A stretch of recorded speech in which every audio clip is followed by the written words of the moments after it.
Touchdown, West Philly! A chance for the Chargers, and they score! In the front, Fuzzy again!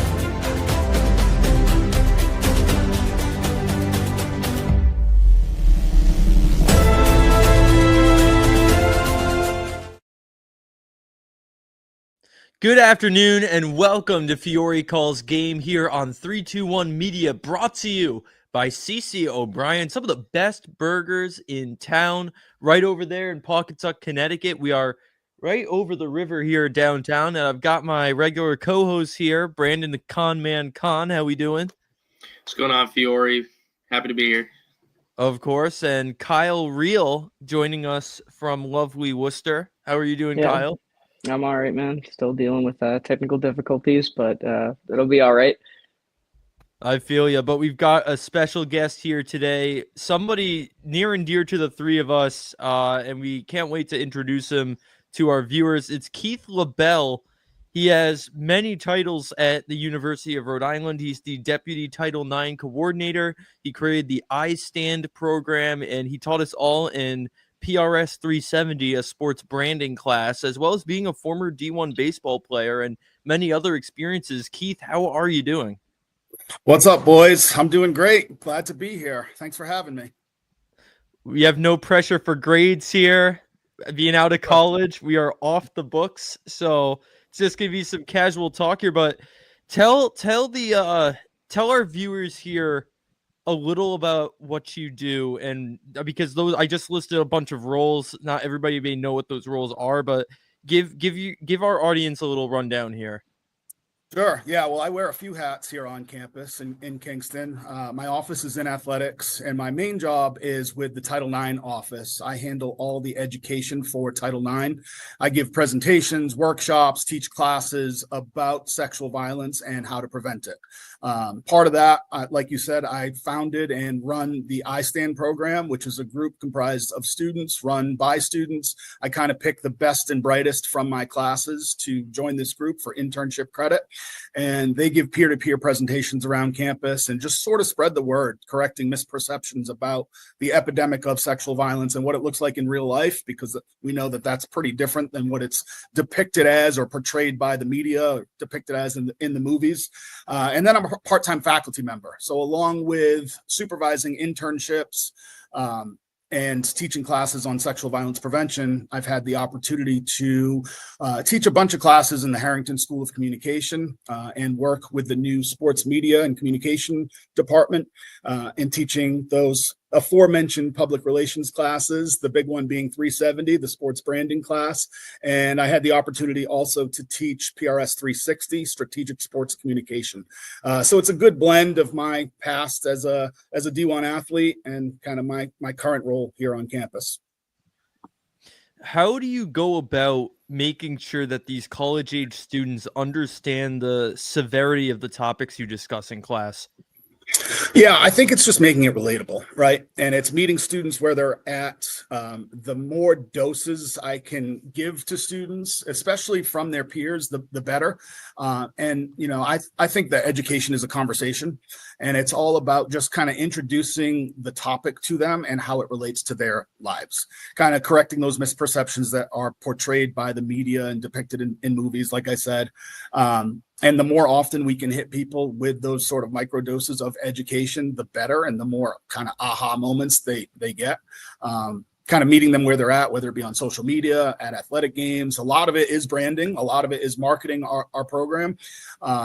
But it's not like a one-time, one-and-done presentation is going to change anybody's mind. It's really getting students into a semester-long discussion about these topics, having them do their own research and kind of look into the things that I talk about in class on their own and do some of their own research. And then people discover, yeah, you know, the way the media rolls it out isn't exactly how it happens right here on campus.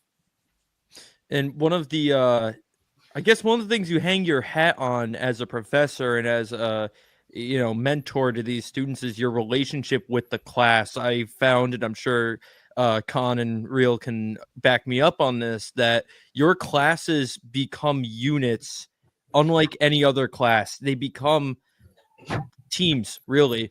and you form relationships with the class as a whole and individual students. How do you go about doing that and fostering that different type of climate in the classroom?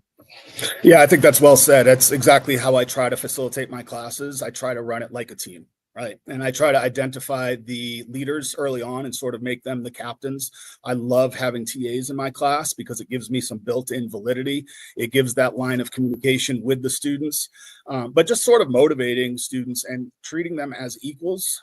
We're all in it together. I feel like a lot of professors in the classes that I took here anyways, there was sort of an adversarial relationship with students. And I tried to get students to have a good return on their investment, and talk about, looking at class as an opportunity to add tools to your toolbox and identify skills that maybe you didn't even know that you had, or work on those skills that you do have, and sort of fostering that team culture and identity. You need buy-in, right? I've certainly taught a lot of classes where I haven't had the buy-in fully, but I've been really fortunate, especially in the sports media classes over the last 5 semesters, to have students that have really bought in and contributed to the team culture in a positive way. And it just makes it fruitful for, I think, everybody involved. I don't know. You guys tell me what you think.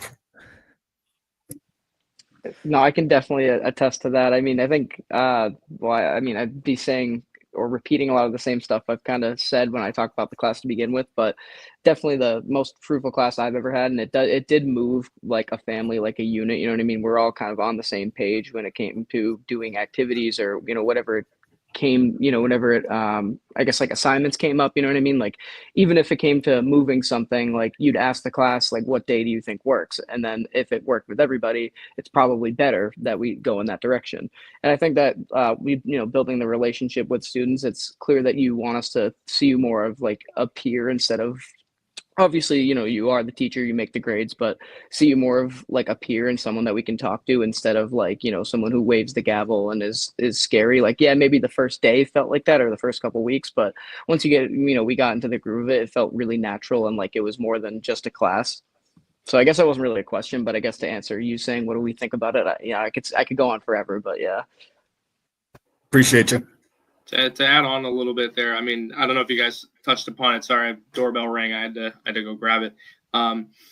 It's unlike any class into where like you have to know everybody's name to be able to get by. The amount of group work and the amount of collaboration required to succeed in this class. Like as a TA, we want to be able to know everybody's names like within the first week or two. And you can't say that about literally any other class on campus. There's nothing like it. Yeah, I agree with that point about needing to know everybody's names. It's gotten to the point, I talked to former TAs and they've seen all the classes for 370 in particular, and they'll be like, "Oh, remember this unit? Yeah, how do you think this unit compares to this one? Oh, this one had this person. Oh, it's so stacked." I don't see anybody ever talking that way about any other class on campus. There's maybe like one class I've taken in my entire school career that had the type of culture that this class had. And it really helps you network because you keep in touch with those people, even at your own level. You see what they're doing. From my class, Connor Calden is going to be working with the Orioles. He actually is already down there in Baltimore. I can think of all the names of kids and what they're doing right now. It's phenomenal. And Con, you were in there with me. We had a special unit there, and you remember those connections. And Keith, what you do to form those connections is you have a setup of activities that you do throughout the semester, and you've placed them strategically at different points. Can you run that down for us, what your model is for 370? Yeah, I mean, I think the model, honestly, is just connecting to the students, right? And making education, like Kyle said, a conversation with the students and getting feedback and honestly allowing students to facilitate kind of the way the class goes. I do have sort of a, everybody knows by now the broken card game and some sort of off the wall activities for icebreakers up front, but everybody has to learn each other's name. And I think networking is important. And I think, we've gotten so caught up on grades in our country and on taking tests and, remembering things for an exam that I think we lose sight of the fact that we're really trying to learn stuff and add value to our own brands and our own resumes. And, just develop new skills and hone our talents. And it doesn't really matter what grade you get as long as you put in effort. So we talk a lot about the gas factor, and we come up with sort of our own vernacular that we've branded throughout these 370 classes. And I think that in and of itself helps to separate these classes from others, things like gas factor and, you can't not communicate, and some of the ground rules that we have. And I always try to start with being as interactive as possible. I make it pretty clear up front, we're going to treat this class like a family, like a team. My door is always open. My phone is always on. Feel free to communicate with me like you would communicate with a family member or a coach. But I also demand accountability, and I make that pretty clear up front. I always say availability is the best ability, right? You got to be there in order to learn anything. You can't just skip this class. So short of having an emergency or being sick or having a flat tire, something like that, you better be in class. And without giving away too many of my secrets for future students, I think it's worked pretty well to run them through the broken card game and things like the brand draft and some of the things that we've been able to develop and brand. But I honestly couldn't do it without the TAs that have come before me and really helped to build this class, starting with Donato Crisanti, former football player here at URI. He was the original TA. He helped me build the syllabus. I literally found out like 2 weeks before the semester started that I was going to be teaching the class, and he helped me put together a lot of the work that we do, the exercises that we do. He helped me put together the syllabus. And then a guy by the name of Sean Gibbs was one of my original TAs. And then obviously Dave Fleck and Alex D'Amato have been by my side since the very beginning. BK was a TA for both of my classes this semester. And I think that really helps to bridge the gap between students, and it helps to create that team atmosphere, because they're sort of like assistant coaches in the classroom. And Donato is currently with the Pittsburgh Steelers, if I saw correctly. He is, yeah. Great on him. A lot of the students that you've taught have gone on to do great things, and something you do well is getting those former students to return to the class. It's like you have a gallery in the back from when I was there of former students watching. How important is that to you to have former students continue to buy in after the class? Yeah, I think it's essential. Like I said, it gives me validity. This classes have gotten sort of a reputation around campus, and, people are comparing one semester to another. And I love that when people talk about the classes in a positive way. But the TAs really are the focal point in that, and having, guys like Cam Isimone come back and guest lecture every semester. Emily Ledger, having Bella Kelly now next semester TA with me. That just creates validity for me, and it creates buy-in from the students. And having, a diverse group of TAs, I think is pretty important. Having Tim Crane on the men's hockey team next semester will be huge to create buy-in and just to reach different audiences around campus, to kind of spread the word about the good things that we're doing in these classes. Tim and Cam have both. Yeah, go ahead, Kyle. I was gonna say, this is kind of unrelated, but I remember we talked about it in class a little bit, and I wanted to get like a deeper perspective. And I remember one time we were talking about how you were like, I think your generation gets a bad rap. And I agree that like a lot of the time I think that people think of us as lazy and don't want to work hard and stuff like that. And I think that that there's reasons for that, and there are people who are that way. But I think that if you just looked at our class, you could see how dedicated people are, how hardworking the kids are. And I just want to see what you think. You've been working with students for a long time. I guess how you've seen, how students have changed in that way. Yeah, no, that's a great point. And I think, it's on me to create that accountability. And I think when I was in school, professors said the same thing. Oh, this generation, kids these days kind of thing. But it's on coaches, it's on professors, it's on parents to hold students and people accountable. And I think respect is a two-way street, and I don't think respect has to be earned. I'm going to respect everybody off the jump until you do something to lose my respect, right?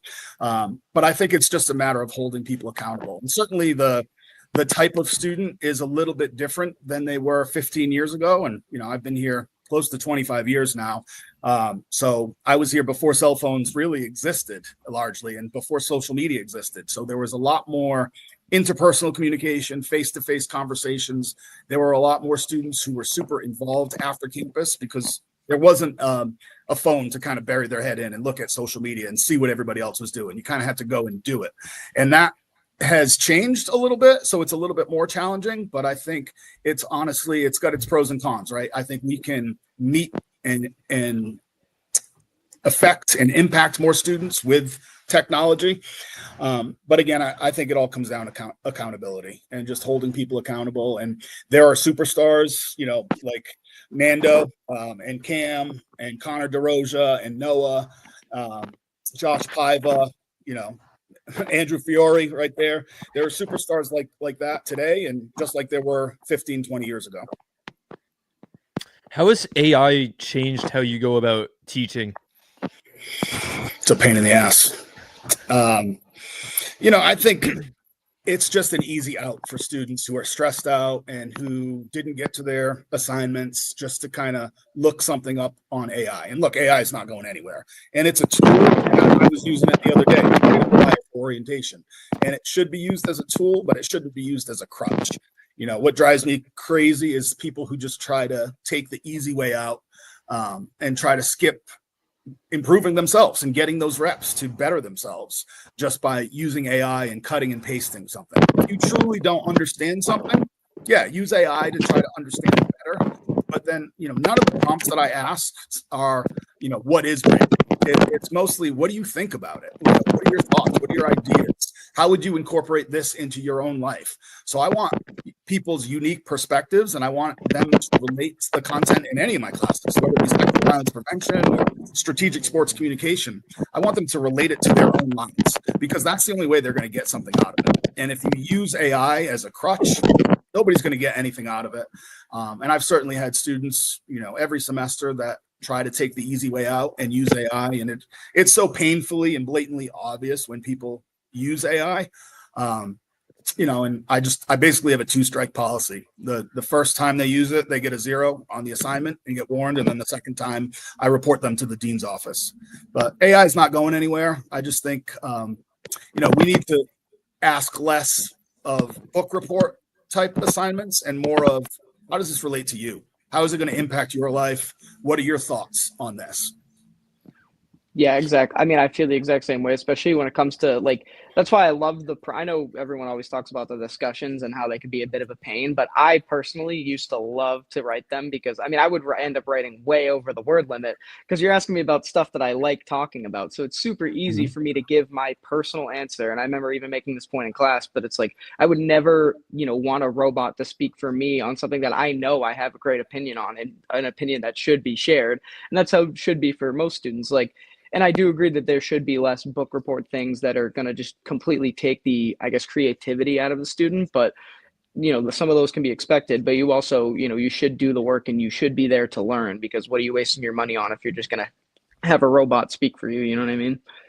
Yeah, 100%. And I think BK can tell you better than anybody. We're not looking for busy work. We really want people to be creative, right?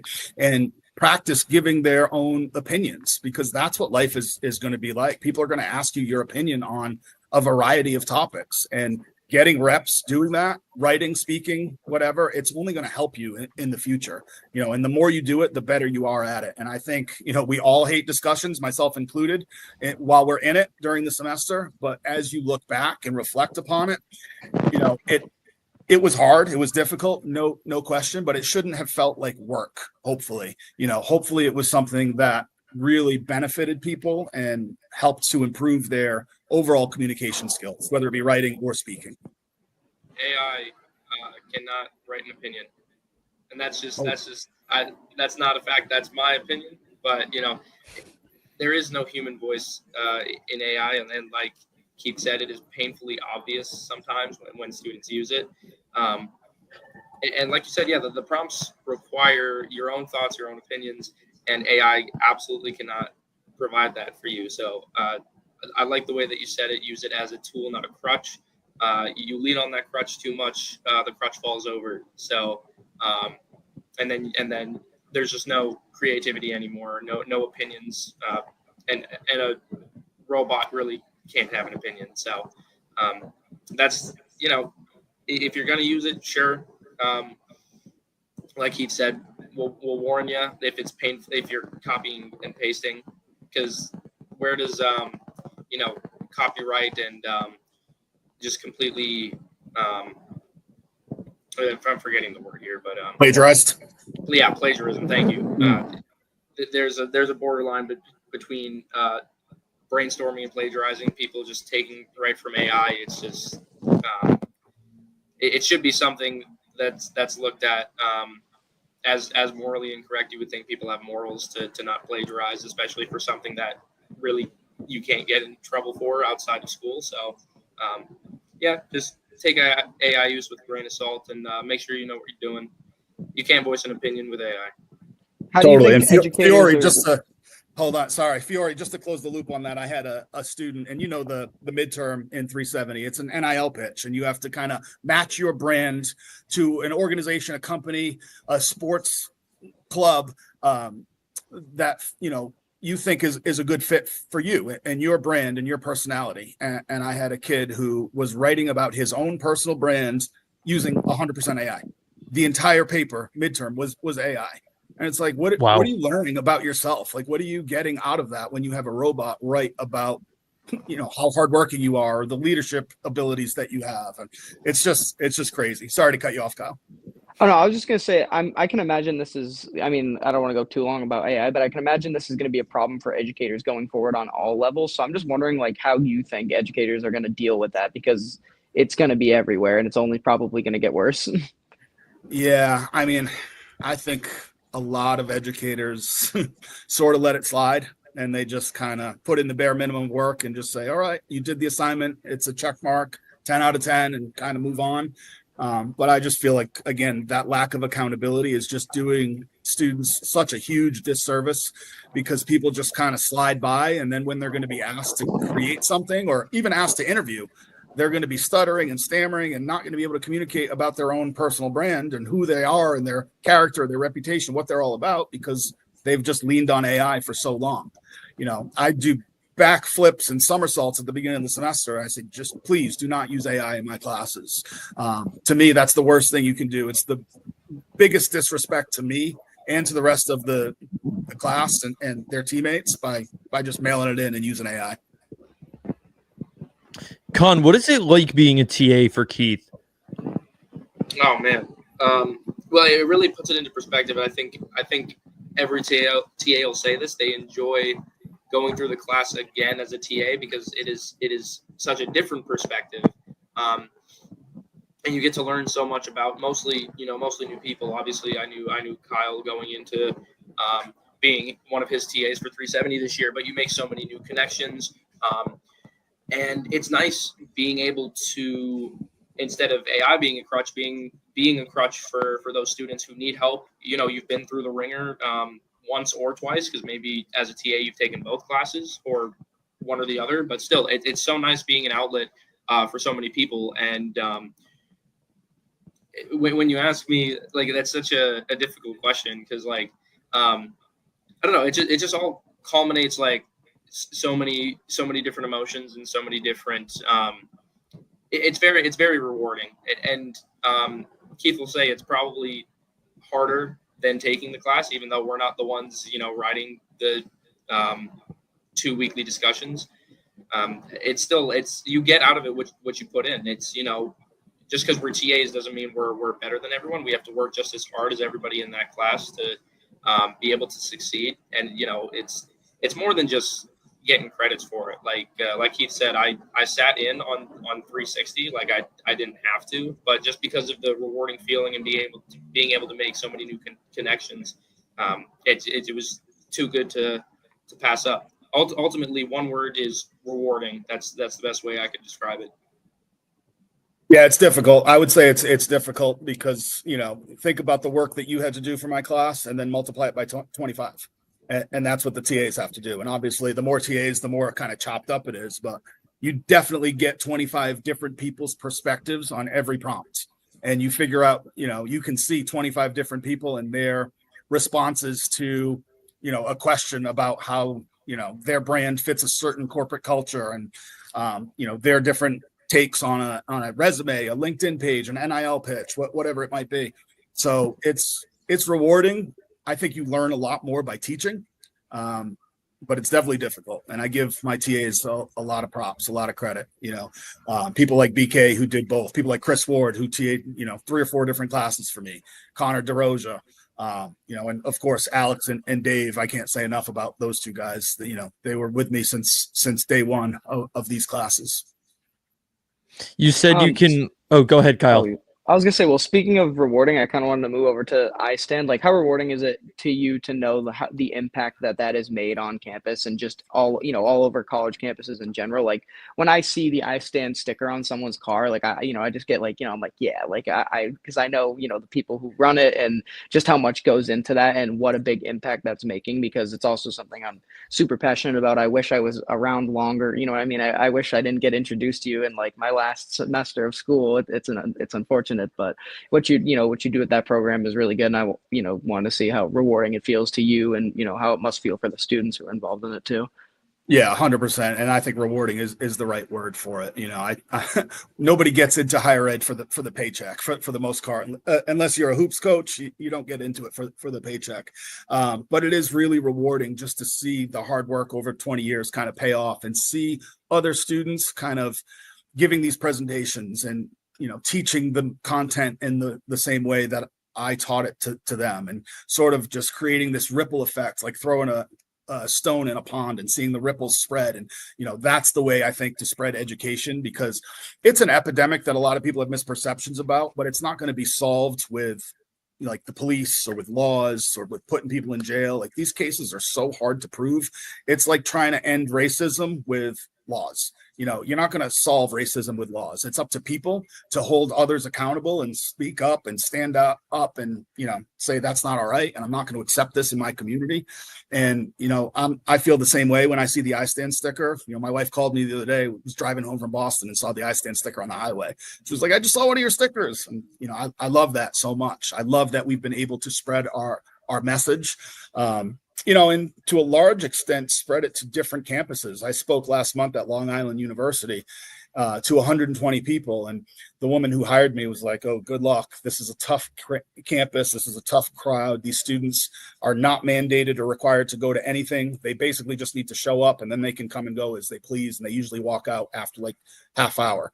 And I spoke for 90 minutes, and I think like 4 people left. And I got like a standing O after, but so many people came up to me and was like, that really changed my perspective. Like, I really have never thought about sexual assault, dating violence, stalking, video voyeurism in that way before. And keep doing what you're doing, kind of thing. So it's really rewarding. Having the opportunity to speak to the NFL was pretty awesome. It was pretty cool to go to Foxborough Stadium or go to Gillette, in Foxborough, and speak in the film room every fall. That was pretty cool and pretty rewarding. And being a member of the NCAA Speakers Bureau, speaking at University of Minnesota, University of Wyoming, speaking to all the schools pretty much in the Northeast, Harvard, Yale, PC, Brown, Bryant, Roger Williams, UMass Dartmouth.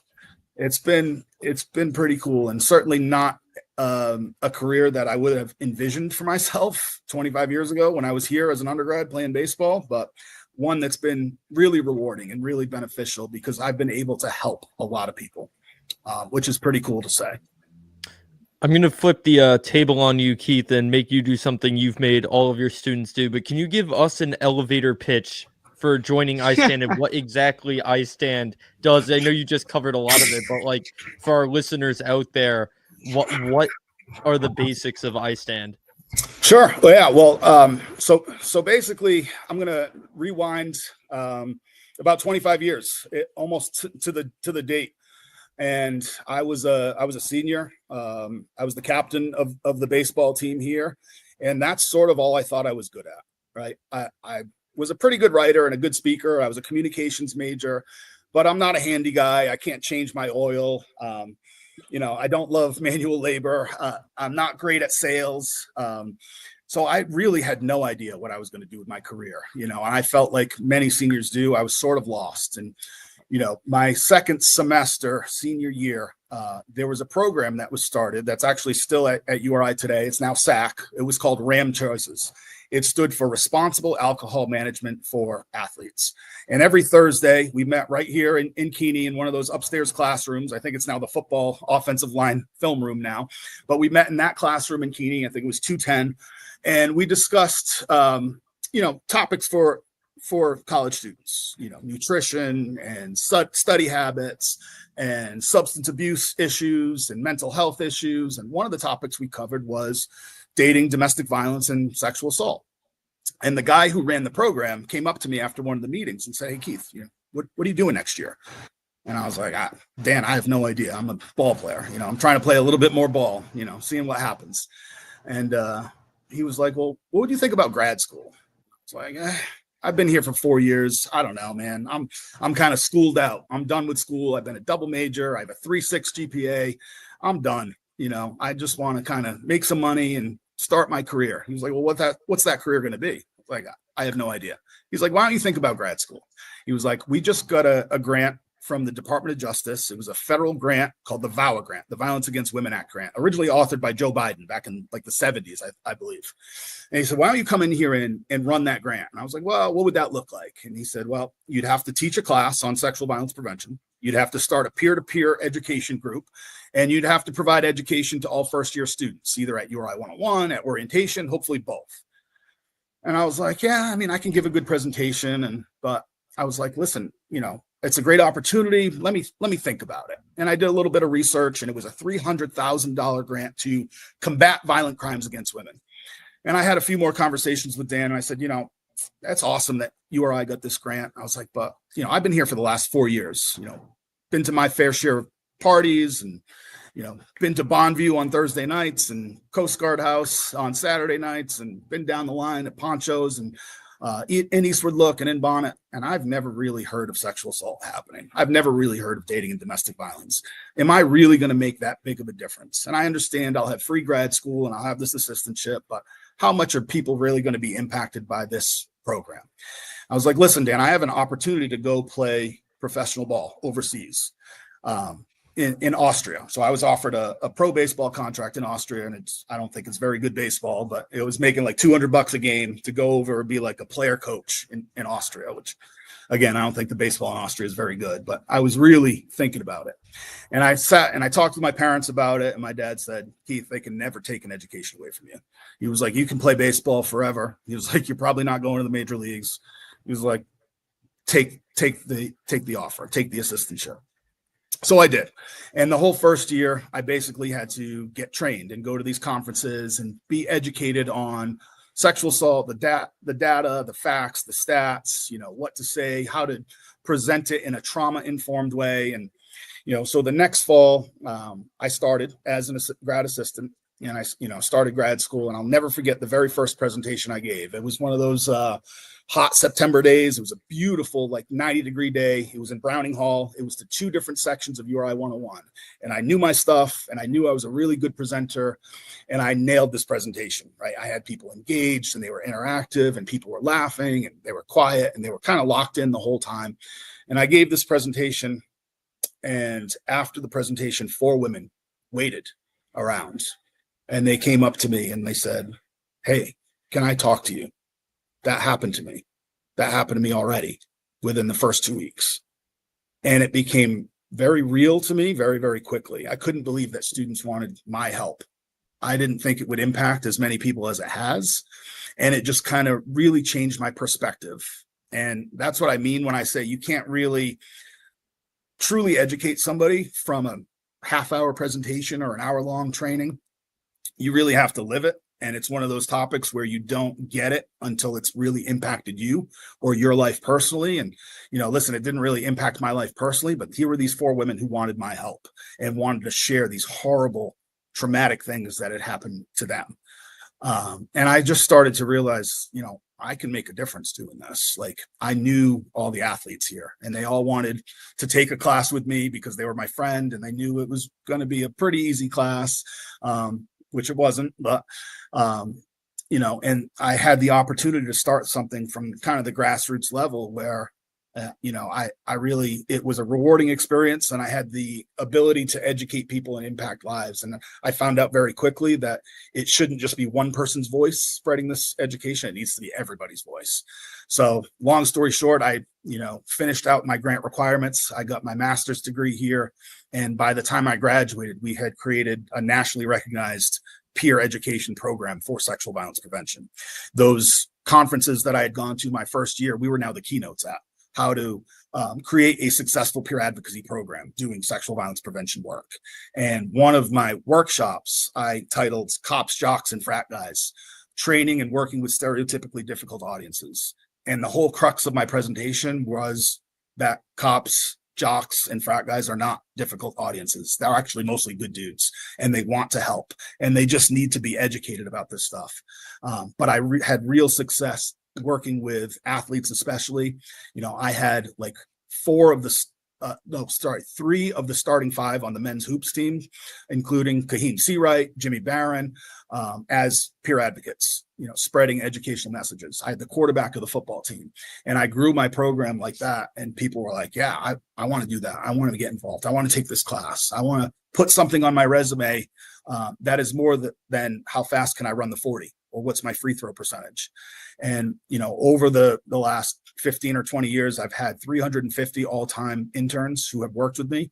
And to a person, they say that the number one thing they get asked about when they graduate on their resume is, what's the sexual violence prevention work that you do?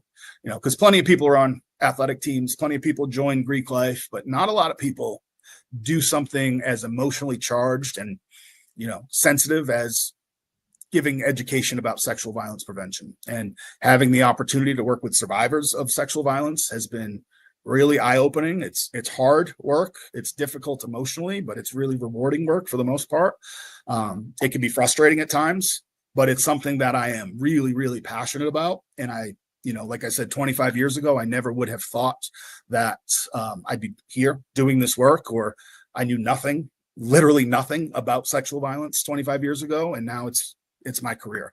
And I've been a member of the NCAA Speakers Bureau, and I spoke to the NFL, and, but I think I'm most proud of the number of people who have, volunteered to take my class, applied to intern with me, and then gone on to make a difference in their own lives. Because I'm not going to make a difference, but if I educate 25 people every semester, those 25 people are going to make a hell of a lot more of a difference than I am.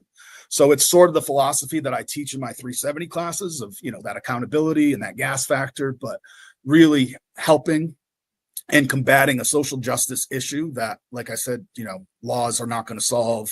Police are not going to stop sexual violence. The courts are not going to adjudicate domestic violence properly. The media is not going to educate us on domestic violence or sexual assault. It's up to us to kind of take responsibility for educating ourselves and spread that education as far and wide as we can.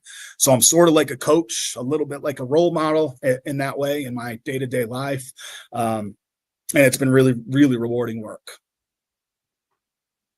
That's the type of work that makes a real difference, and we appreciate it so much. And I'm sure that you've touched so many lives through that work. It's really powerful to hear that. Thank you. Yeah. So sort of probably went over my 5-minute time limit for my elevator pitch, but what'd you think? What grade would you give me? A+. Not that grades are what determines things, as you've taught us, but A+ for sure. That's right. He throws in VACOG and everything, man. VACOG, the whole thing. Practice what you preach, man. That wasn't my only takeaway, obviously.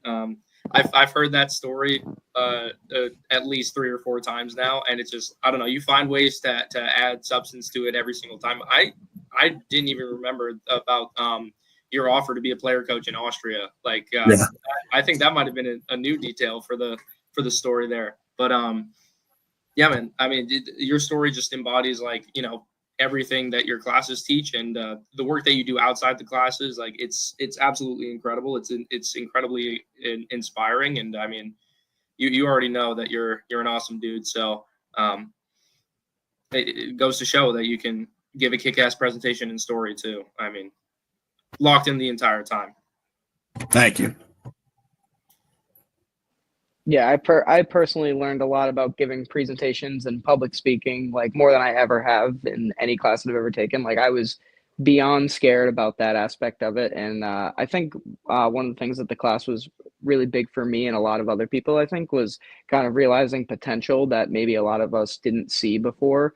I don't really have a question that's going to come out of this, but I guess just like one thing I noticed was how many people that maybe didn't know exactly what direction that they were going to go in. Even, the seniors who, you're about to graduate, we don't know exactly, but a lot of people got stuff out of that class where it felt like, we had stuff to kind of put in the toolbox that we know how to do, that, we gained a lot of skills and experience and stuff that we know that we're able to show in an interview and whatever it may be that is going to help us later on. So I guess that's like probably my biggest takeaway. And I remember I walked out of class on our last day and I was like, I've never said in my life that I'm going to miss a class, but I'm genuinely going to miss coming to this class.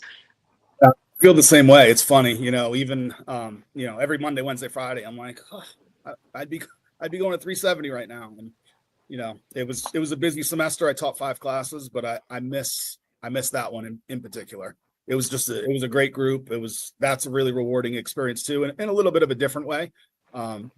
Because I think, like you said, Kyle, like the skills that we teach there, it's not going to maybe land you your career or point you in the exact direction that you want to go in, but hopefully it's transferable skills that you'll have for the rest of your life. And I always say, you can't not communicate, and hopefully those public speaking skills will help, in relationships, conversations with employers, interview skilds, whatever in your whole life. I hope that people will use some of the stuff that we worked on in that class. Yeah. I kind of want to transition here unless you had another question, Fiore. I did on the iStand topic really quick. Yeah, go for it. For any of our listeners who know anybody or have experienced anything under the iStand umbrella, like domestic abuse, anything like that, how do you go about talking to them, and what do you recommend saying to them, or how do you want people to handle those situations and talk to the loved ones in their lives who have experienced those things?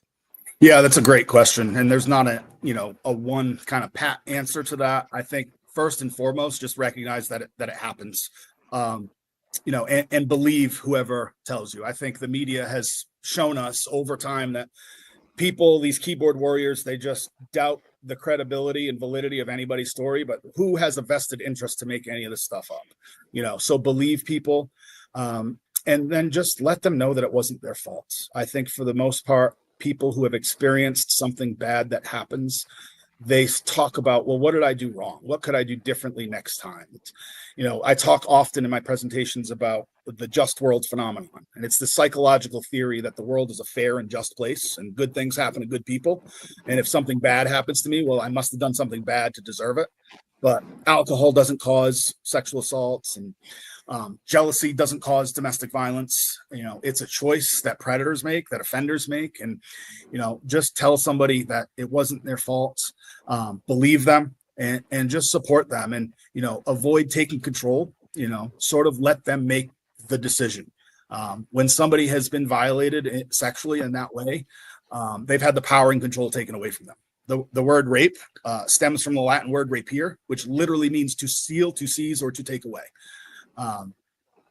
And when somebody has been violated either sexually or physically or emotionally, it's important just to give them the power back. And, a good question is, how can I help?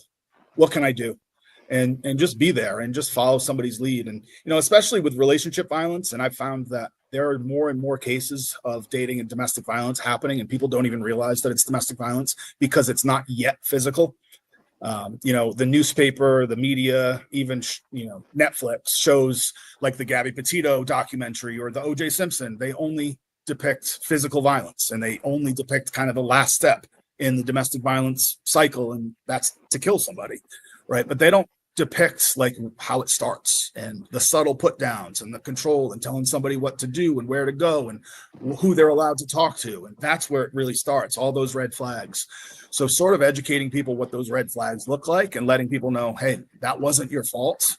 How can I help? What can I do? And remaining patient, People, especially in abusive relationships, they typically leave between 7 and 11 times before they leave for good. They break up and go back and break up and go back, often because, one, they're afraid to leave their partner, and two, they know that their partner's not going to let them leave. And they're often stalked after. But it doesn't look like it looks on TV.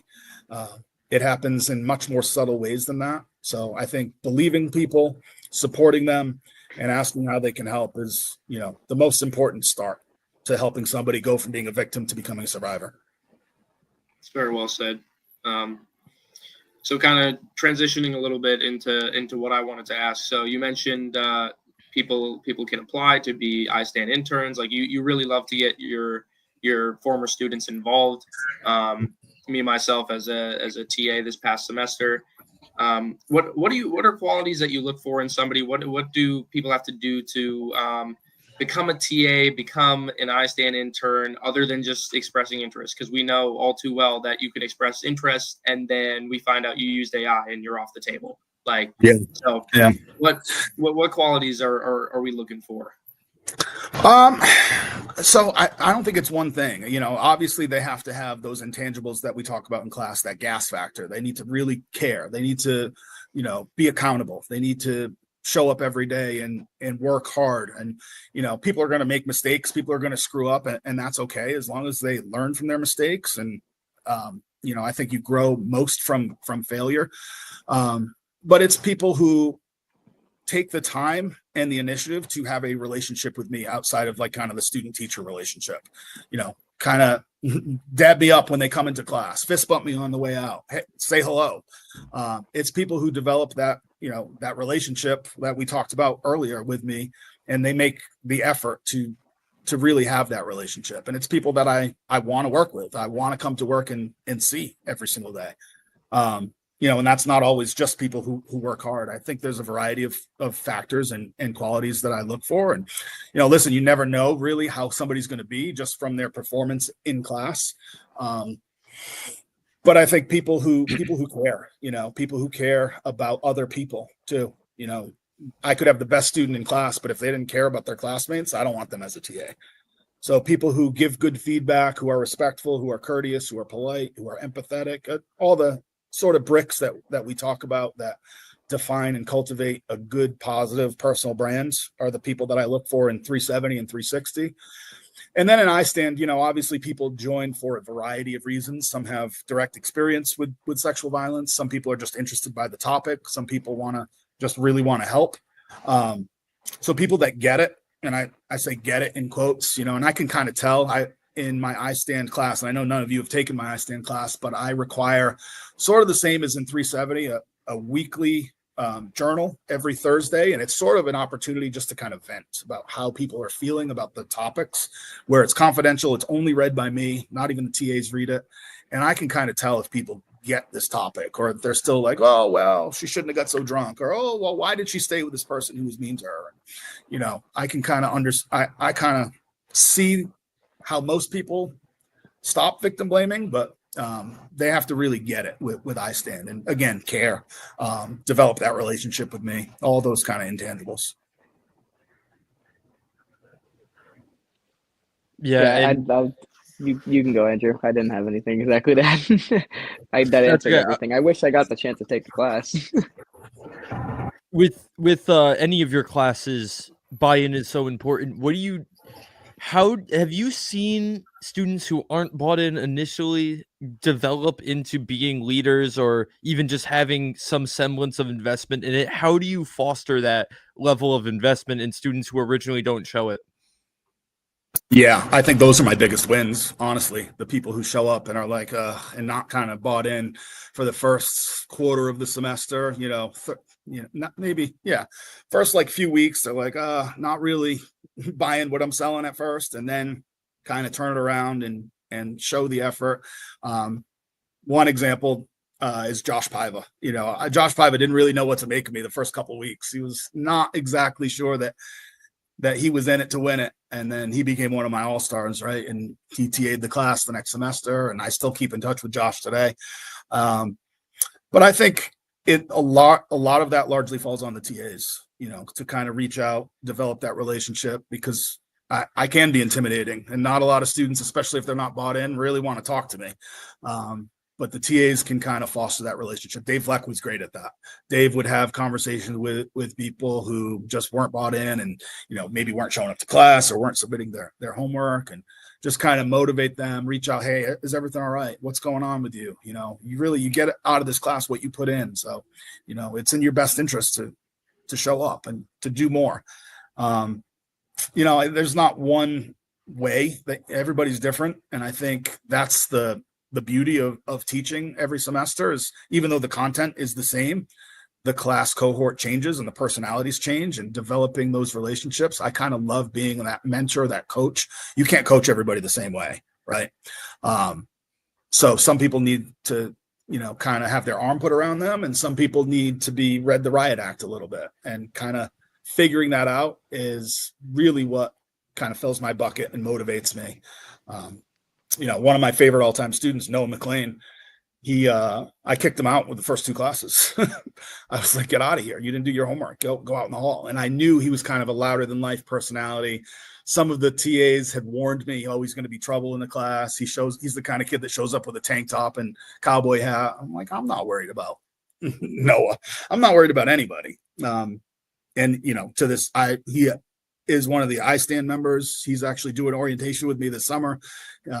He's not getting credit anymore. He's not getting paid to do it. He's just doing it as a volunteer. He's one of my favorite students. But, I knew that I could be tough on him and he would respond. And then there were other students that I couldn't really be as tough on. I just needed to kind of call in and be like, hey, is everything all right? What's going on?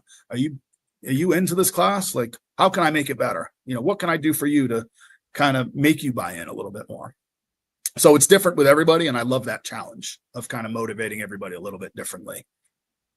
I love hearing these names. A lot of our closest friends, Dave and Alex, very tight with all of us. And Alex, usually, if Philly gets mentioned, you'll see that paragraph in the comments section. But we love Alex, love Dave. Josh Randall's another star. He's going to be working with the Ocean State Waves. He might even do some stuff here for 3-2-1. Been talking to my boss.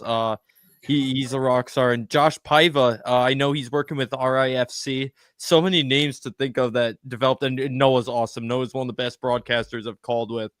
I just think it's awesome, the community that you've helped create within all these sports media students that are all trying to do similar things, and they can all work with each other and learn from each other and network and try to find jobs together. Honestly, it's a really, I know, Con, you're doing something with DeRosa, or at least trying to talk to some company that he's at. I know he wanted to. He texted me the second I put up the post yesterday. He's like, I can't wait to watch this. So bought in. I really love those networks that you've really created.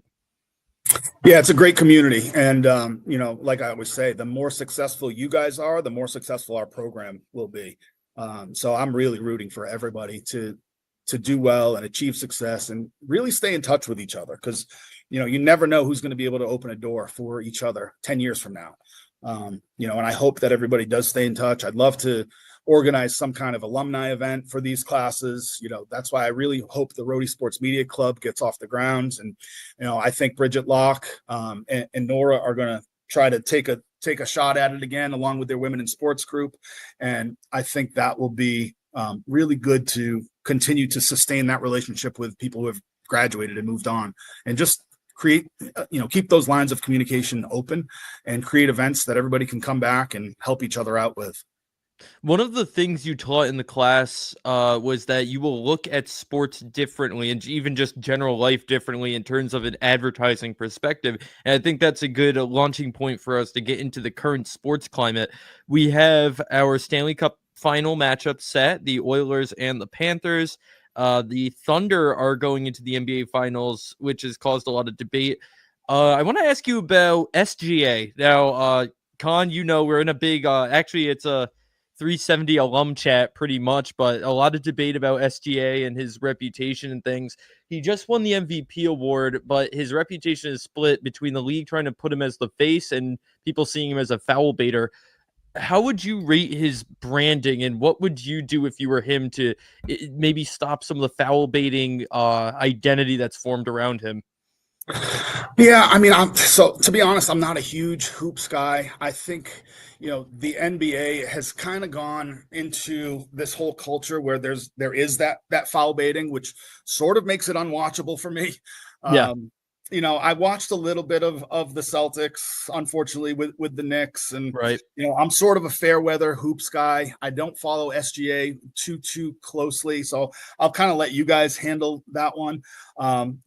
My favorite basketball player of all time, well, two, Bird and Jordan, and they were both just killers and assassins. And it was just a different style of hoops back then. It was a lot rougher, a lot tougher. I'm more of a hockey baseball guy. I think even baseball's got a little bit soft lately with the pitch counts and everything else. But it's obviously successful, and something about the Celtics run said that shoot every three. And I think somewhere people are still pulling up from like half court shooting threes for the Celtics, even though they're out of it. I'm just out on the whole foul, trying to buy a foul culture.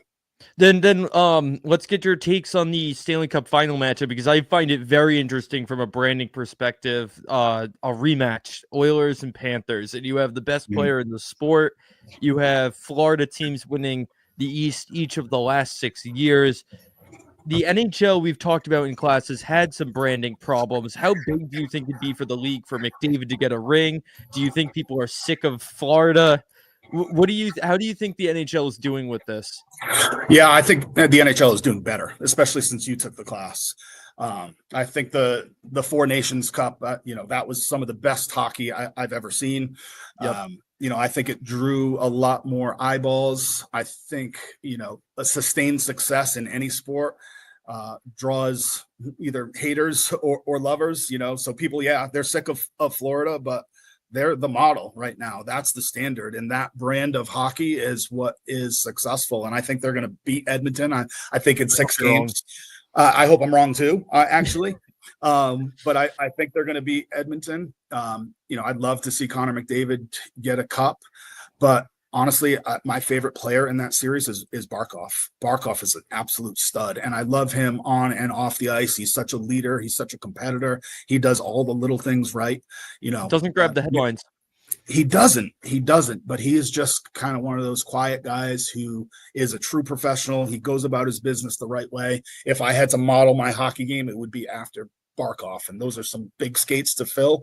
McDavid is just head and shoulders better than anybody else. Watching him is like, honestly, watching like a man among boys. He is just so fast. He's so big. He handles the puck so well. But we'll see. We'll see if that, at the end of the day, wins, because I think if you shut him down, I don't know that Draisaitl's going to do it on his own, and I think that Florida's going to win.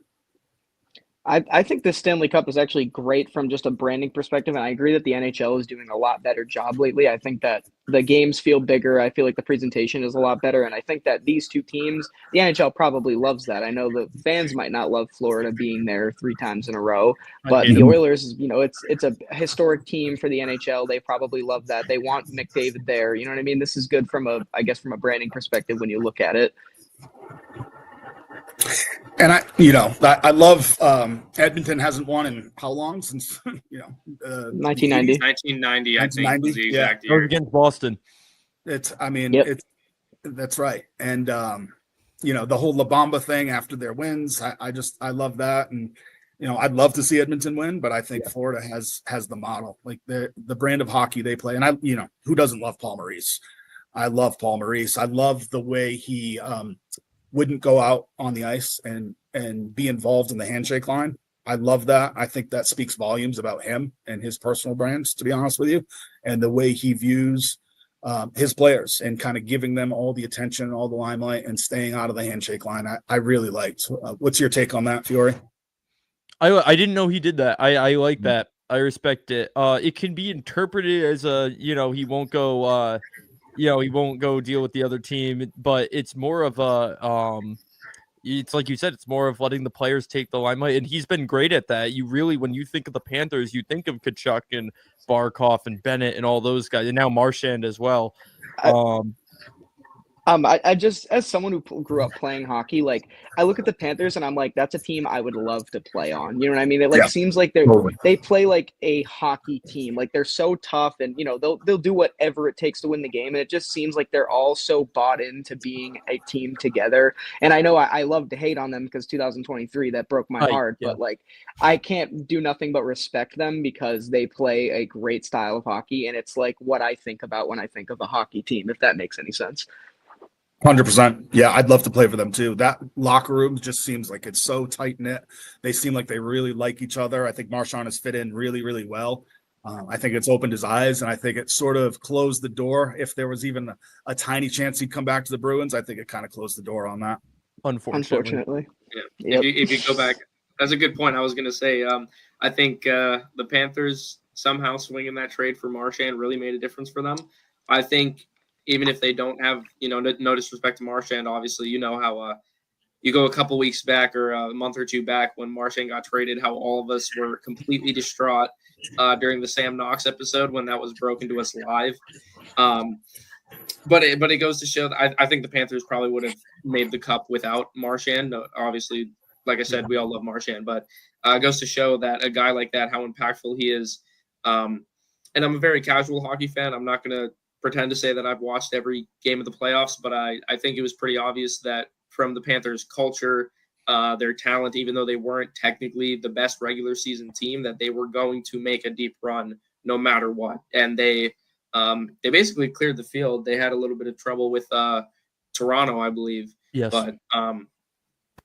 But they absolutely cruised through the Eastern Conference Finals. No idea how that Carolina team made it through. They got absolutely demolished. They still won, but everybody knew it was going to be a sweeper, a gentleman's sweep. And yeah, it sucks that I'm not rooting for the Panthers. I'm rooting for Brad because the Bruins organization really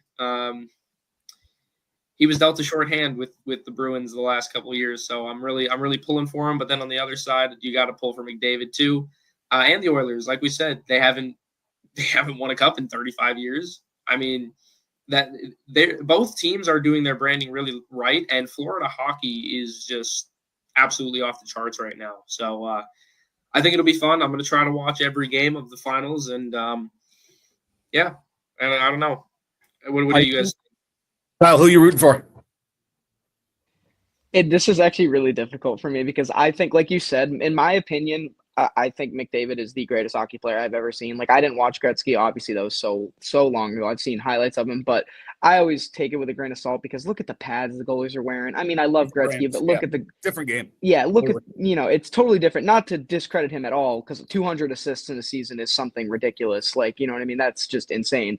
But I think McDavid's the best hockey player in the world, and I would like to see him get a cup for his legacy. But I also really like Brad Marchand is my favorite hockey player of all time. And as much as I hate that he got traded to the Panthers, I would love to see him win another Stanley Cup. So this one, I almost feel like I can't lose because I'm cool with whoever wins. I just hope it goes I hope it, somebody doesn't go up 3-0 again like last year. Like I hope it's a back and forth series and they go to 7. But I'm not gonna lie, I think I'm gonna have to go with Edmonton. I'm rooting for Edmonton.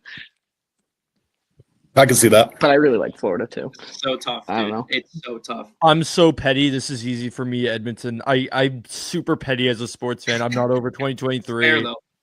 I like Brad. Obviously, I love him. I've spoke to him at a press conference. I just got a jersey of him. Actually, it was on sale.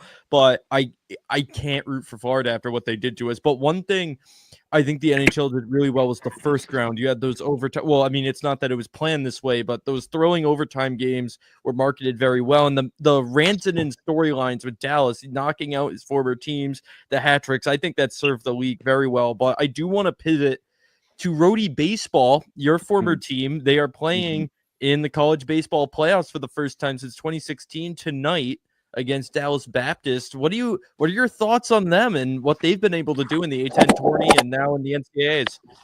Oh, I'm so proud of those guys. I have a personal relationship with a few of those guys, and they're just good dudes on and off the field. I'm so happy for Raf, all-time winningest Rhodey coach, A10 coach of the year.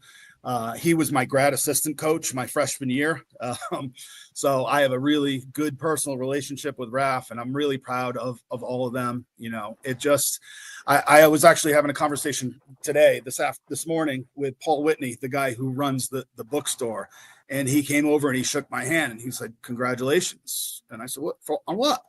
And he said, "Well, Rhodey baseball is playing tonight." He's like, "You guys are the reasons that, they have a turf field and have, come so far." And he was like, "If you remember, Keith, 2 years before you guys got here, that team was 2-42 and they were threatened to be cut." He was like, "Your coach was not even a salaried employee at the time. And look at how far they've come." I was like, there's a lot more people other than our class that did that. But, there's a lot of guys who have come in the last 25 years that are really rooting for this team. And, it's the third time, obviously, that they've made it this far. It's the highest seed that they've ever had, one of the best seasons they've ever had. And, I couldn't be happier for this crew in particular. Guys like Tristan Levesque and Ant DePino and DJ Perron, they're just good dudes on and off the field. And I wish them the best success and, the best luck tonight, and I would love for them to steal a series down there and make it to the Super Regionals. That would be incredible. I know Tristan and Anthony very well. They were with the Schooners, who we talked to the owner of the Schooners last week, but I'd love to have Tristan and Anthony in here. I think they'd be great guests, and I'm going to work on that. But I'm just so happy for those guys. They've been killing it, and I think it's a huge moment for Rhode Island sports. URI football winning the CAA, now Rhode Island baseball, and then you got track and field and the rowing team. It's great time for Rhody athletics. Totally. I was Totally. going to say the same thing. It's incredible, other than basketball, but that's a whole nother thing. Like the one sport we were mostly pulling for this year, other than football. What a great time for Rhody sports, man. Baseball team doing great things. Football, hopefully they can keep it up, be consistent. And even other sports like track and field, which we absolutely own. Track and field in the nation right now. Rowing is another great one. Well, shout out rowing. They're unbelievable. Yeah. They're such studs. It's unbelievable, and because those aren't the major four sports in the U.S., they really go overlooked. But I'm really proud as a sports media student, like how much our sports teams have grown and how consistently like a lot of our sports teams have been. They've been consistent. They've been really great, and I just think it's something that every student should be proud of. Like we are a very competitive D1 school, and we're really competing out here and becoming one of the bigger sports programs, hopefully in the nation soon, but on the East Coast, I would say, as the flagship university in the smallest state in the country, it's really great to not shout out, "Hey, Rhode Island's still on the map." I really feel I'm very proud of our sports and how we're getting out there as a university. Yeah, I ran into a couple of my former teammates this weekend, and they said, "What do you think about the team?" And they were like, "Imagine if this team played our team." And I said, "Oh, they would smoke us. It wouldn't even be close. They would beat the doors off us. They're so talented. They're so much better now than we were back then. They are a really good team and a really, really good program." You've said that there's no reason that the URI sports media program can't be like top 5 in the country. What are your thoughts on how this program has grown? I think it should be number 1 in the country. The access that we have to working directly with these sports and calling games. There is just some really talented students that have come through this program, and the reps that our students are able to get, this opportunity that URI has presented for students. There's no reason we're not the number 1 program in the country as it relates to sports journalism and sports communication and sports media in general. We have some really, really talented students. Look at Nando working at ESPN, Bella Kelly with the content creation pad, working for the Connecticut Sun, Cam Isimone doing his thing in Joplin, Missouri. All you guys are just really, really talented. And, I think, like I said earlier, the more successful you guys all are, the more successful and more recognition the program and the department is going to get. And we're just going to continue to attract high caliber students who work hard and earn the right to kind of call these games and do the play-by-play and do the videos and write. And I'm really excited, and I want nothing more than to remain affiliated in some way with this program, because it's really cool to see, and just to see how far it's come, because obviously 5-6 years ago there was no program, and now we are certainly on the map, and I think we are going to give the Syracuses of the world a run for their money pretty soon. Yeah, I couldn't agree more, and I'm grateful for the opportunities I've gotten. Can you tell us, I just remember this now, can you tell us the McCourty story? I forget whether it was Jason or Devin, but can you share that story for our audience? Yeah, so I was on vacation, place I go every year, Anguilla. It's this tiny little 13x3 island, 11 miles west of St. Martin. And I was on vacation with my family, and we went out late at night with my Irish father-in-law, who when he's on holiday, he never wants to go to bed. So we went out, and we were at this crowded place. It was sort of all locals. There was music, and I got tapped on the shoulder. He said, and I turned around, and it was this kind of jacked guy, a little bit taller than me, and a bald head. I was like, that's Devin McCourty. He was like, I know you. Where do I know you from? And I was like, what's up, man? I was like, yeah, I spoke to your team. I gave the I-Stand presentation, the domestic violence presentation. And he was like, what's up, man? And he was there with his girlfriend at the time, who was in medical school at Rutgers. And basically he was like, yeah. I was like, how do you like the island? I was like, I've been coming here since grad school, kind of thing. Have you gotten out much? And he was like, well, we didn't rent a car. We're staying at the Four Seasons, but we didn't rent a car. He was like, the cabs are so expensive. I was like, oh no, you got to rent a car here. So he was like, yeah, it's $40 to get back. I was like, well, I'll give you a ride back. And he was like, really? I was like, yeah, we're going right by there. I was like, our villa is right past the Four Seasons. He was like, all right, cool. So he got in our car, and my father-in-law says, I didn't want the holiday to end, even though we were going home. He said, Keith, make margaritas, because I make a mean margarita. And I was like, I'll make margaritas when we get home. And Dev said, well, I want a margarita. So we ended up coming back to our house, and we went on the roof of our villa, and we drank margaritas until about 5 a.m. And he actually told me, he was like, yeah, I'm going to propose to my girlfriend. And on that trip, she became his fiance. Or I don't know if it was that trip or soon thereafter, they ended up getting married and having kids. And we stayed in touch. We met a couple times. Before the Super Bowl, I would text him, good luck. And that's my Devin McCourty story. He was a really good dude. Really, really good dude. That's so cool. What the heck? I want to drink margaritas with Devin McCourty. I was like, you just signed a $40 million contract, and you're worried about a $40 cab ride? Well, I was thinking that when you were saying the story. I was like, $40. I feel like that's nothing to him. Right. Just a good, down-to-earth dude. Hey, before we go, I had a question for you guys. And yeah, I've been fascinated by kind of the social media keyboard warriors with the give and takes on this issue. What do you think about Devers? Ooh, oh my god, like we had a whole show about this. Oh, you did? All right. Yeah, but I'll give quickly my rundown. I think that it comes to a point when you got to do what's best for the team. And I do think I understand both perspectives, because I think that if you're told one thing at your job, like, you're told that you're going to do this, and then you show up and they're like, no, well, we actually want you to do this. Like, yeah, that might slight you a little bit. And I totally understand that perspective. But I also think that the team is in such a situation where it's like, if they're asking you to play first base, I think you kind of got to play first base. I mean, you got to do what's best for the team.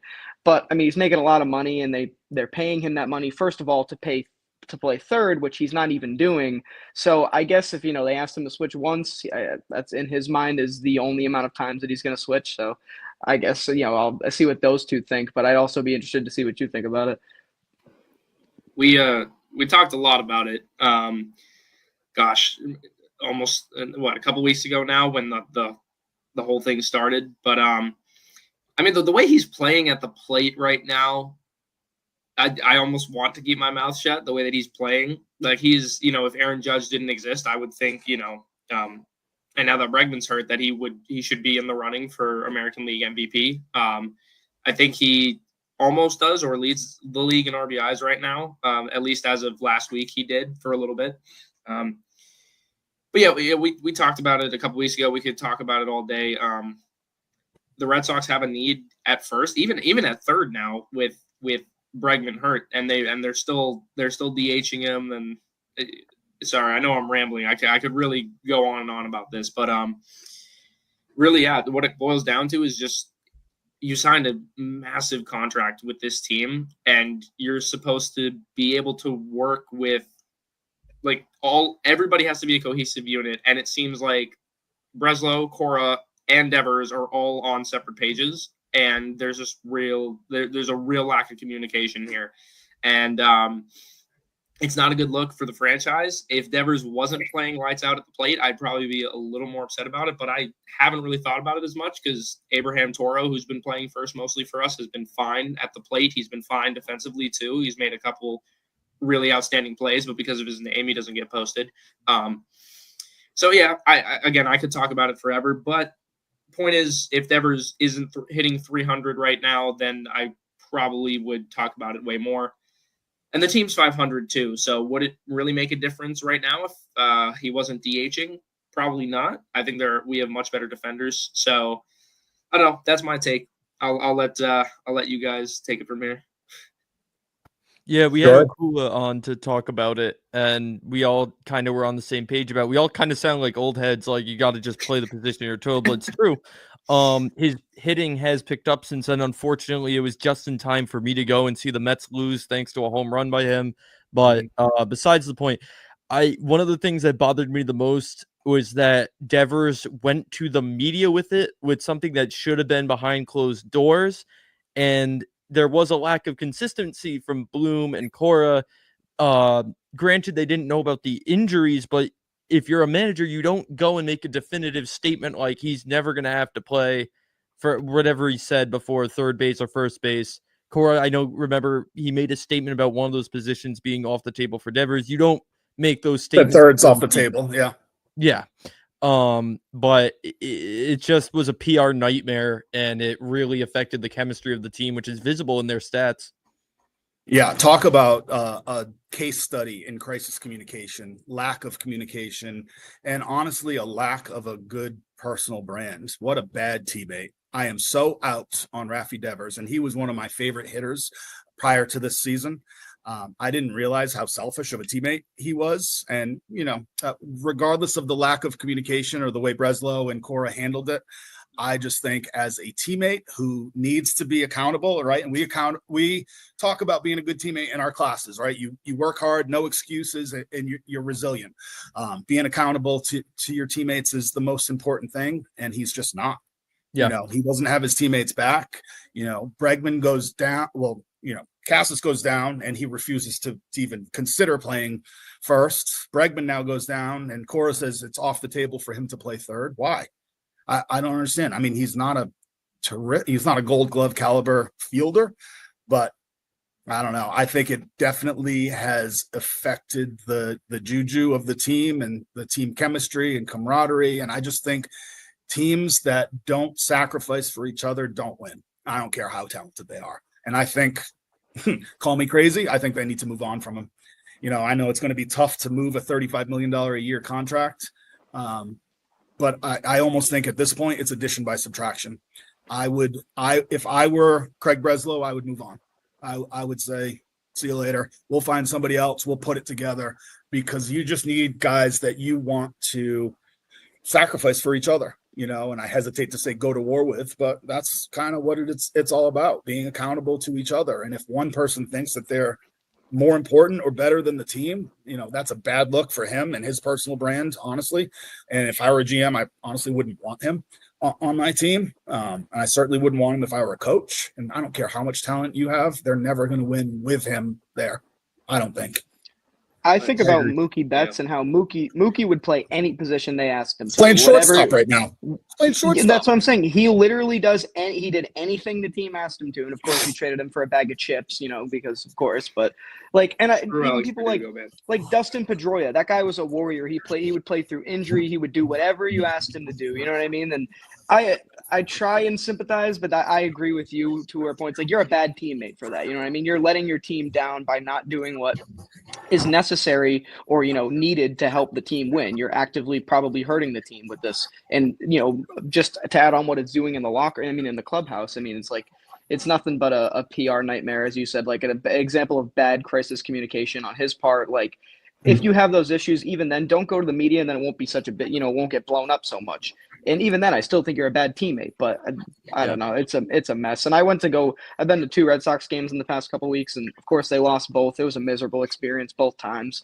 Spent way too much money just to watch my team lose. It's like I'm getting really sick of the 500 level baseball, and it's really getting to me at this point.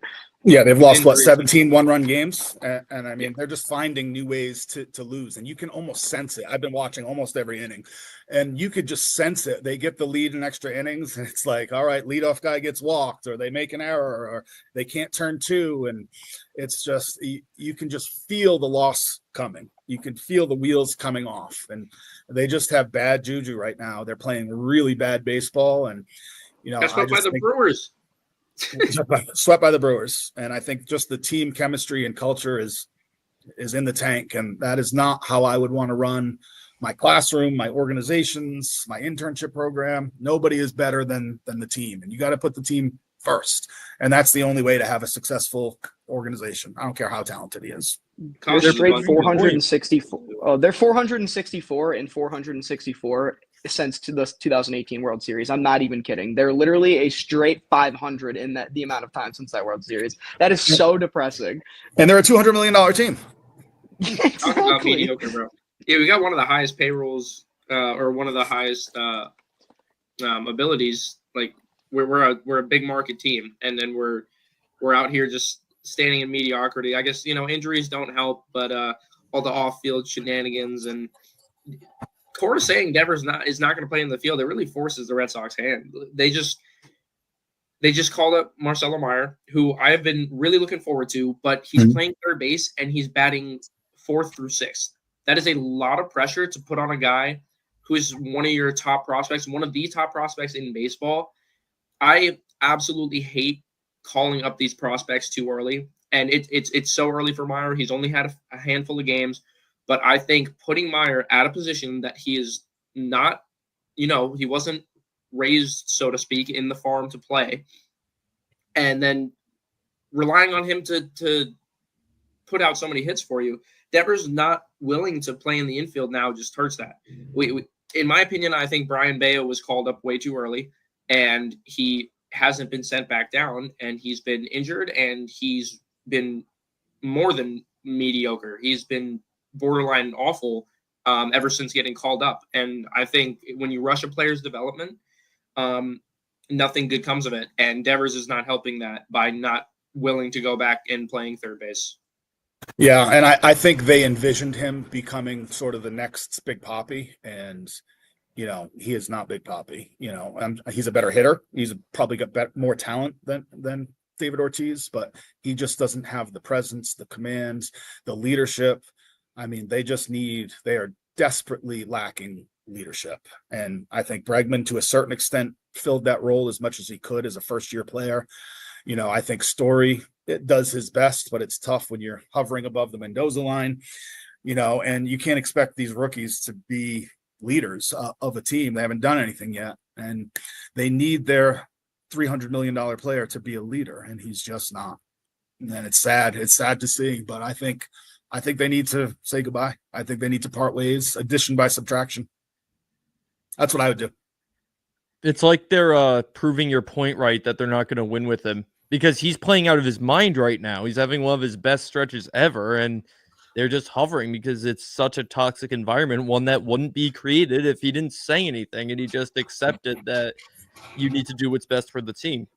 The internet's not talking about how good Devers is doing offensively right now. He's having probably, like you said, one of the best stretches of his best stretch of this season, maybe one of the best of his career so far. Like, he's batting just sub 300. He's absolutely raking in runs, but it ultimately doesn't matter because all anybody cares about is his willingness to do what the team asks or what the team isn't asking him to do.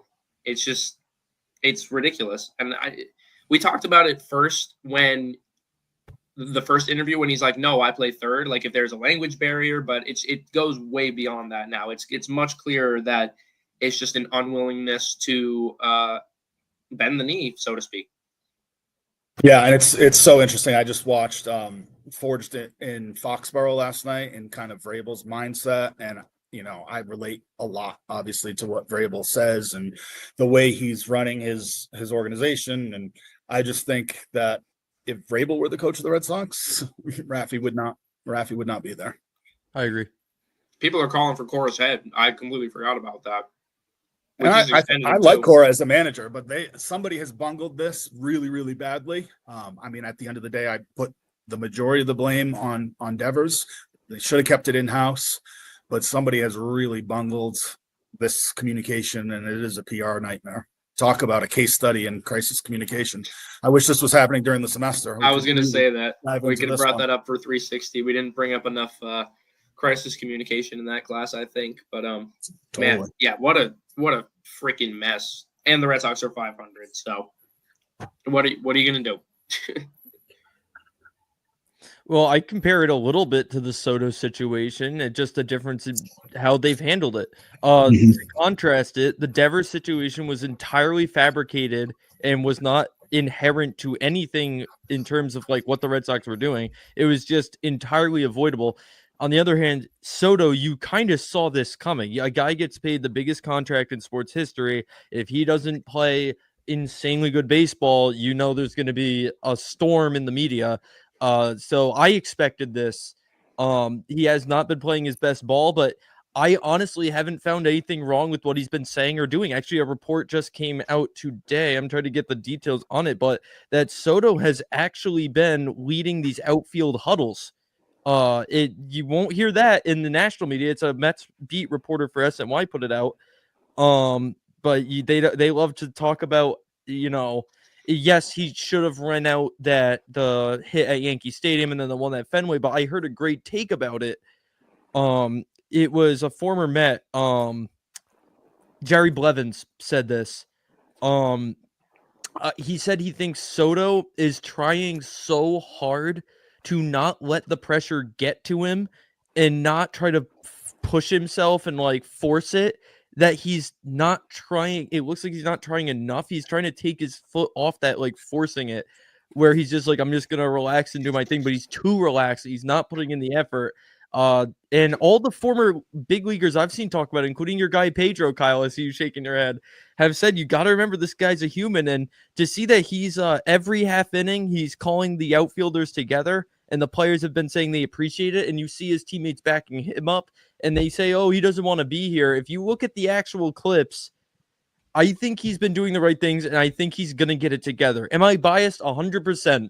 But I really think he's going to get it together, and I haven't found a problem with the stuff he's been saying. Do we want to see more effort? You got to run those out, though. And he has been since.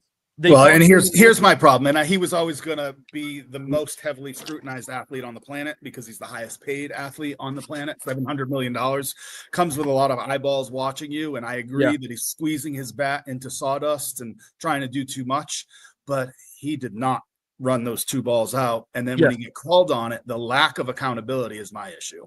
Just say, you're right, I got to do better, I messed up, own it and move on, and then hustle. And Andrew, as well as I do, it's one thing to talk the talk, it's another to walk the walk. And you can be the rah-rah guy and call all the outfield huddles that you want, but if you're not hustling ground balls out and then not taking accountability in the media, that's where I have the biggest problem with it. You got to show up and give the interviews when you're struggling, not just when you're hitting the walk-off, and you got to own it when you make a mistake. And hey, he made a mistake. He didn't run those balls out. And, you probably could have called out every single player in the major leagues for not running out a ground ball here or there, but not every single guy in the major leagues is making $700 million. He's going to get that kind of scrutiny.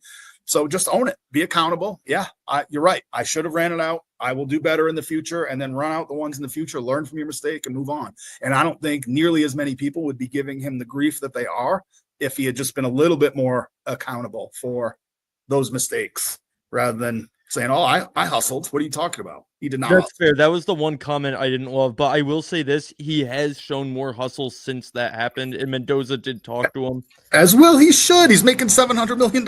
Yeah, but That's I'm what I just mean saying, about I don't think leadership. it's going to be the big issue that they're making it out to be. In terms of the interview thing, I can't even blame him, because what happened there is he agreed to do it, and then they told him it would be about Aaron Judge and the Yankees. You're such a Mets apologist. I know, but It's showing bad here. if you're Soto and you're in the field and they're like, we're gonna ask you now about the Yankees and if you miss it and if you regret it more, when they would been asking him about that all week, are you gonna want to do that while playing? No, I'm not. But that's what Fair. comes along with the $700 million contract. Yeah, What I will don't say- know. I think he's gonna figure it out. I What do I too. will say- I mean, I think he's going to hit. He's going to hit. It's the Yeah. hustle. It's the leadership. That, it's the brand. It's the character. It's the He'll get integrity. there. He'll get there. It might not even be this year. This is two completely different situations. But my roommate, who is also a Mets fan, we were talking about this, and he's also pretty biased. But I do see his point where when Mike Piazza got to New York, and this is a lot different. I know he's a catcher, which nowadays aren't really known for their offensive prowess. But his first year, he didn't deliver, and kind of had similar issues. They were paying him a decent amount of money. He was, one of the best offensive catchers in the entire league, not just, in the NL or anything. So his first year, he was fine, but not the level of best offensive catcher in the league. And then year two with the Mets, basically doubles all his stats and has one of his greatest seasons of his career. So is it the pressure of the New York media? Is it, is it something else? The lack of hustle after getting a big contract? Yeah, exactly. So I think that's what we're seeing with Soto is I also saw the same thing with Daniel Jones with the Giants. I know it's completely different situations, different sports, but Daniel Jones worked his ass off. He's not Daniel Jones. Got to a playoff game, won a playoff game, and then got a massive contract and fell off the face of the earth. So completely different situation, but kind of similar. I don't know. I think it has to do with the money and the media, and I don't know. He's not hustling, but I think he'll get there. He will fit in, and he will eventually show everybody why he's worth all that money. I do think he will eventually. You can compare it to Lindor. When Lindor first got there, they wanted his head. I mean, his stats were awful. Soto's aren't great, but Lindor's were terrible. But Lindor, I love Lindor's character. I love him as a leader. I think they need to name him the captain already. So I had more faith in him than even Soto. But Lindor has turned around and he's become the leader of the Mets. And I love Lindor so much. But yeah, again, it was like Piazza where he just wasn't hitting when he got here after the big trade and then the 10-year extension. I think Soto will get it together, but I think Lindor is the real leader of the team. And I think Soto has got to thank God that Lindor is on that team because Lindor is stepping up and taking that leadership role. What I will say about Soto is he has 700 million reasons to be a leader. So that's all I'll say. If he's stepping up and he's leading the outfield, good for him, man. But you gotta do more. You gotta be more. And his presence at the plate and in the field will reflect upon how he's doing off the field as well. I think it'll get there. I really do. But this is actually a good time to ask this question. A good way to close it off too. You've talked a lot about failure and the importance of failure and making mistakes. And I mean, it fits with the Soto situation, hits with the Devers situation, but why do you preach so much that failure is the best teacher? And what would you say in any situation? This can apply to all of our listeners here. How do you treat failure? Yeah, I think failure is a tool to learn from, you know, and I think you learn more from mistakes than you do from successes. You learn more from the losses and the errors and the times that you screw up than, you know, if you knock everything out of the park, then what is there to improve upon and learn from? And, you know, I think we all need to kind of get comfortable with failing a little bit, because you're going to fail until you get good at something, and you need to be willing to face that fear of failure and to fall on your face a little bit to learn how to succeed. And I think that's true in academics, in sports, in life, in job, in everything, you know. And I think we see a lot of that in the exercises that we do in class with the elevator pitch and the leading a class presentations. And, you know, people fail, and I think the people who fail at first learn the biggest lessons on how to kind of come back and be better. You know, and I think that's where the true growth happens, when we challenge ourselves to try something new, fail, learn how to do it better, and then kind of overcome those obstacles in life. Yeah, I would agree. Well, this show certainly was not a failure. This was a great show. We thank you so much, Keith, for coming on and talking to us about so many important topics that I think are relatable, because we have a lot of guests here that they do great things, like Sam Knox, Cam Simone, and Tim Crane, and Andy Gresh, you know, Taylor Begley, Sophie Phillips. We've had so many great guests here that do amazing things, but with with what you gave us today, a lot of it can be applied for really anybody, whether you're in sports or not.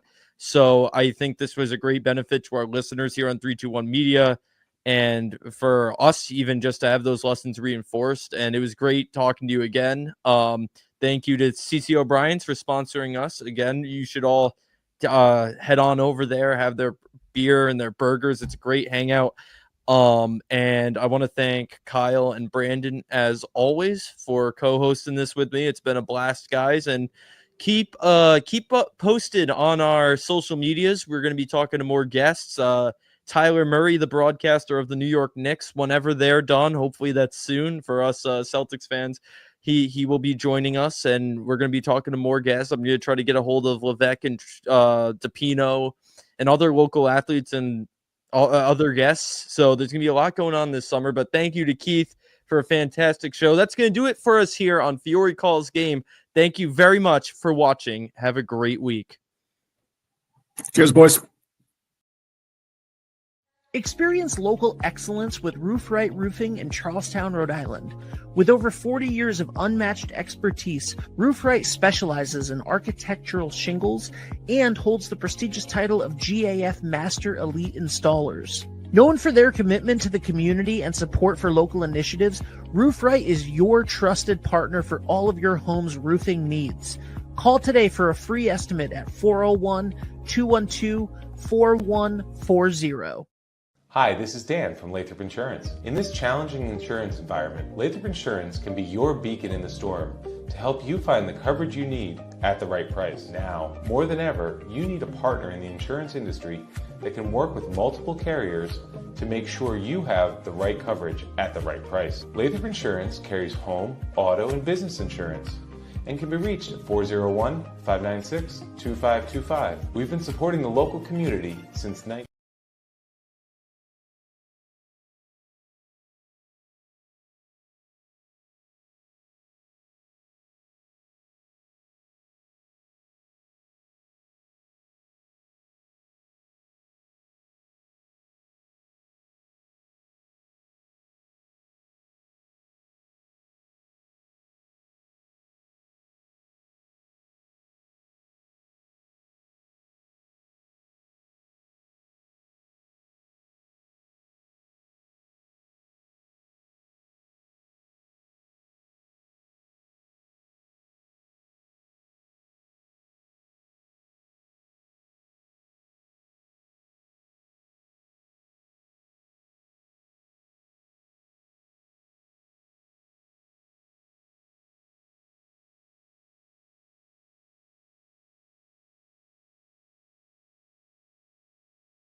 Experience local excellence